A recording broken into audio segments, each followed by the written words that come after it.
गीता भगवान श्री कृष्ण के मुख से निकला हुआ शब्द है। गीता का जन्म उस विकट समय में हुआ था जब धर्मयुद्ध के बीच खड़े अर्जुन मोह के बंधन में उलझ गए थे। भगवान श्री कृष्ण जानते थे कि त्रेतायुग के बाद कलियुग आरंभ हो जाएगा, जिसमें मनुष्य मोह, माया, लोभ, छल के जाल में उलझकर पथभ्रष्ट हो जाएगा। ऐसे में मनुष्य को मार्ग दिखाने के लिए एक दिव्य ज्ञान की जरूरत होगी, जिससे मनुष्य कर्म पथ पर चलता हुआ मोह के बंधन से मुक्त होकर मुक्ति प्राप्त कर सके।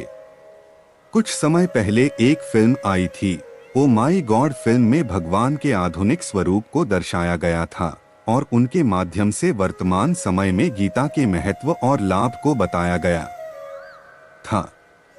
अगर व्यक्ति गीता के संदेशों को ध्यान से देखे तो वर्तमान समय में नौकरी व्यवसाय के अलावा जीवन के दूसरे क्षेत्रों में भी कामयाबी हासिल करते हुए मोक्ष प्राप्त कर सकता है।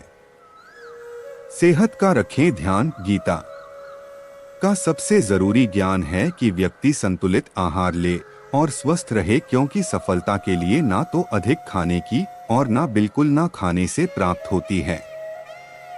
व्यक्ति स्वस्थ रहेगा तभी नियमित रूप से साधना, उपासना, स्वाध्याय, सत्संग का लाभ उठा सकता है। कार्य क्षेत्र में भी अच्छी सेहत से ही सफलता पा सकते हैं। खान पान को संयमित, जैसा खाए अन्न वैसा बने मन, यह पुरानी कहावत है। यह गीता का भी ज्ञान है। तामसी एवं असंयम पूर्ण भोजन से चित्त में चंचलता तथा दोष पूर्ण विचार उत्पन्न होते हैं, जिससे सोच विकृत होती है। इसीलिए जब सफलता चाहते हो तो सात्विक, पौष्टिक तथा प्राकृतिक रसों से परिपूर्ण सादा आहार ही ग्रहण करना चाहिए। मन में संदेह। गीता में भगवान श्री कृष्ण ने संशयात्मा विनश्यति कहा है। बड़े और महान कार्य समय एवं श्रम साध्य होते हैं। इसमें शंका आशंका करने वालों को सफलता नहीं मिलती। इसके लिए दृढ़ विश्वासी, संकल्प के धनी व्यक्ति ही सफल हो पाते हैं। इसलिए मन को संदेह का घर नहीं बनने देना चाहिए। अर्जुन के मन में भी युद्ध के आरंभ में संदेह और शोक उत्पन्न हो गया था।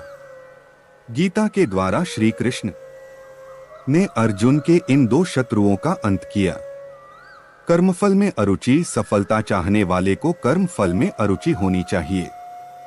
परिणाम और प्रसिद्धि की चाहत रखकर काम करेंगे तो सफलता में संदेह रहेगा, क्योंकि आपका लक्ष्य कर्मफल हो जाएगा, कर्म नहीं।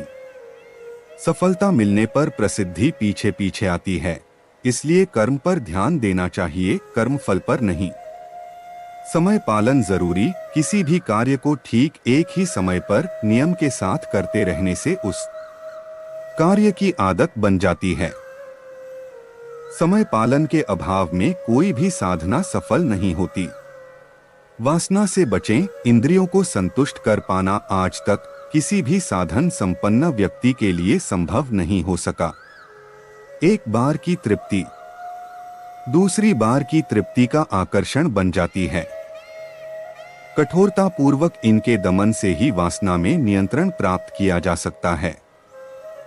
ब्रह्मचर्य का पालन, प्राण शक्ति, स्फूर्ति, बुद्धि, यह सब वीर्य के ऊर्ध्वगामी होने से प्राप्त होती है। वीर्य की रक्षा प्राणपण से की जानी चाहिए। विवाहित हो तो केवल संतानोत्पादन के लिए वीर्यदान की प्रक्रिया अपनाई जाए अथवा कठोरता पूर्वक ब्रह्मचर्य व्रत का पालन किया जाए। इससे प्रत्येक साधना सधती है।